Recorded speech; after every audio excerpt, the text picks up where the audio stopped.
Historical diaries के तमाम मोअज़्ज़िज़ नाज़रीन, मैं हूं रिजवान मलिक और आप सब देखने और सुनने वालों को अस्सलाम वालेकुम।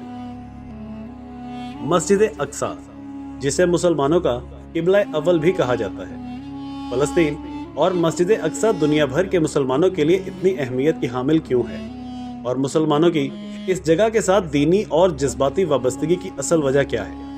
आज की इस वीडियो में हम आपके साथ चंद हकायक का जिक्र करेंगे जिसे जानना उम्मत मुस्लिमा के लिए बहुत जरूरी है। नाज़रीन ग्रामी, वीडियो शुरू करने से पहले हमारे चैनल पर आने वाले तमाम नए दोस्तों से गुजारिश है कि वो हमारे चैनल हिस्टोरिकल डायरीज को सब्सक्राइब लाजमी कीजिए और हमारी हौसला अफजाई के लिए हमारी वीडियोस को लाइक लाजमी किया कीजिए ताकि ऐसी इंफॉर्मेटिव वीडियोस हम आपके लिए बनाते रहें। नाज़रीन ग्रामी, फ़लस्तीन अंबिया अलैहिस्सलाम का मस्कन और सरजमीन रही है। हजरत इब्राहीम अलैहिस्सलाम ने फ़लस्तीन की तरफ हिजरत फरमाई।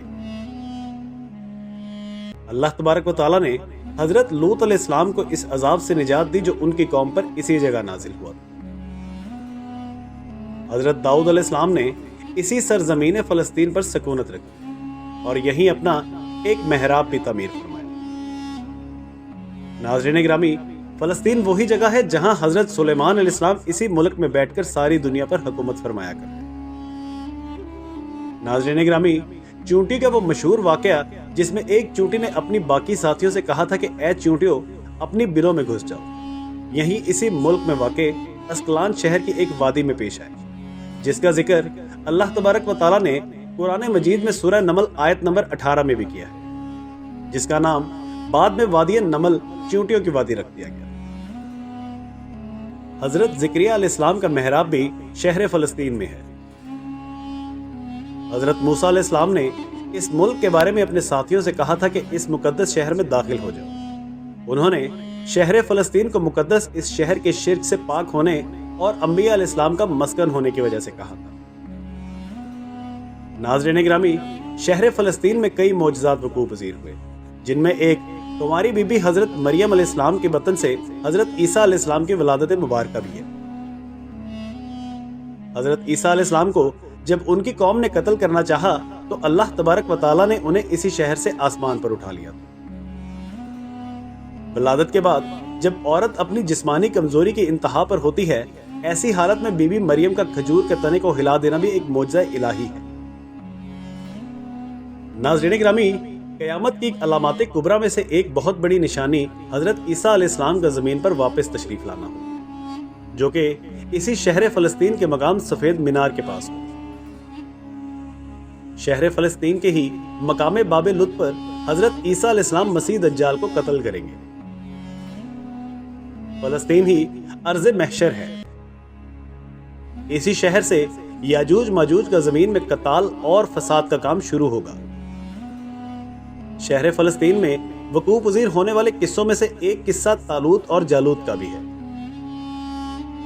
फ़लस्तीन को नमाज की फर्जियत के बाद मुसलमानों का किबला अव्वल होने का एजाज़ भी हासिल है। हिजरत के बाद हजरत जिब्राईल अलैहिस्सलाम दौरान नमाज ही हुक्म रब्बी से हजरत मोहम्मद सल्लल्लाहु अलैहि वसल्लम को मस्जिद अक्सा से बैतुल्लाह काबा की तरफ रुख करा गए थे। जिस मस्जिद में यह वाक़या पेश आया था वो मस्जिद आज भी मस्जिद क़िबलतैन कहलाती है। हजरत मोहम्मद मुस्तफ़ा सल्लल्लाहु अलैहि वसल्लम मिराज की रात आसमान पर जाने से पहले मक्का मुकरमा से यहाँ बैतुल मुक़द्दस फ़लस्तीन लाए गए। हजरत मोहम्मद सल्लल्लाहु अलैहि वसल्लम की इक्तदा में अंबिया अलैहिस्सलाम ने यहाँ नमाज अदा फरमाई। इसी तरह फ़लस्तीन एक बार फिर सारे अंबिया का मस्कन बन गया। सैयदना अबू ज़र रज़ियल्लाहु तआला अन्हु कहते हैं कि मैंने रसूलुल्लाह सल्लल्लाहु अलैहि वसल्लम से अर्ज़ किया कि ज़मीन पर सबसे पहली मस्जिद कौन सी बनाई गई, तो हजरत मोहम्मद मुस्तफ़ा सल्लल्लाहु अलैहि वसल्लम ने फरमाया कि मस्जिदुल हराम यानी खाना काबा। मैंने फिर अर्ज़ की कि या रसूल अल्लाह, इसके बाद दूसरी मस्जिद कौन सी बनी, तो आप सल्लल्लाहु अलैहि वसल्लम ने फरमाया कि मस्जिदुल अक्सा यानी बैतुल मुक़द्दस। मैंने पूछा कि या रसूल अल्लाह, इन दोनों के दरमियान फासला कितना था, तो आप सल्लल्लाहु अलैहि वसल्लम ने फरमाया कि 40 बरस, और तू जहां भी नमाज का वक़्त पाले वहीं नमाज अदा कर ले, बस वो मस्जिद ही है।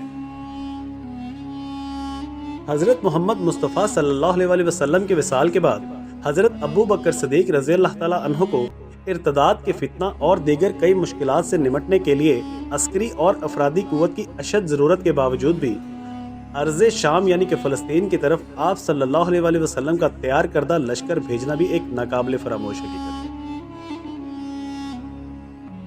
اسلام کے سنہری دور فاروقی میں دنیا بھر کی فتوحات کو چھوڑ کر محض فلسطین کی فتح کے لیے خود سیدنا عمر فاروق رضی اللہ تعالیٰ عنہ کا چل کر جانا اور یہاں پر جا کر نماز ادا کرنا اس شہر کی عظمت کو اجاگر کرتا ہے۔ دوسری بار معراج کی رات بروز جمعہ 27 رجب 583 ہجری کو صلاح الدین ایوبی کے ہاتھوں اس شہر کا دوبارہ فتح ہونا بھی ایک نشانی ہے۔ بیت المقدس کا نام القدس قرآن نازل ہونے سے پہلے تک ہوا کرتا تھا۔ جب قرآن پاک نازل ہوا تو اس کا نام مسجد اقصی رکھا گیا۔ القدس اس شہر کی اس تقدیس کی وجہ سے ہے جو اسے دوسرے شہروں سے ممتاز کرتی ہے۔ اس شہر کے حصول کے لیے اور اسے رومیوں کے جبر و استبداد سے بچانے کے لیے 5000 سے زیادہ صحابہ کرام نے جام شہادت نوش فرمائی، اور یہ شہادت کا باب آج تک بند نہیں ہوا۔ یہ سلسلہ ابھی تک چل رہا ہے۔ یہ شہر اسی طرح شہیدوں کا شہر ہے۔ مسجد اقصی اور بلاد شام کی اہمیت بالکل خانہ کعبہ جیسی ہی ہے۔ جب قرآن پاک کی سورہ والتین نازل ہوئی تو حضرت ابن عباس رضی اللہ تعالیٰ عنہ فرماتے ہیں کہ ہم نے بلاد شام کو التین، انجیر سے بلاد فلسطین کو الزیتون، زیتون سے اور الطور سنین کو مصر کے پہاڑ کوہ طور پر جس پر جا کر حضرت موسیٰ علیہ السلام اللہ پاک سے کلام کیا کرتے تھے استدلال کیا، اور قرآن پاک کی دوسری آیات سے ہی ہم نے یہ استدلال کیا کہ امت محمد ہی حقیقت میں اس مقدس سرزمین کی وارث ہے۔ ناظرین گرامی، فلسطین کی عظمت کا اندازہ اس بات سے بھی لگایا جا سکتا ہے کہ یہاں پر پڑھی جانے والی ہر نماز کا اجر 500 گنا بڑھا کر دیا جاتا ہے۔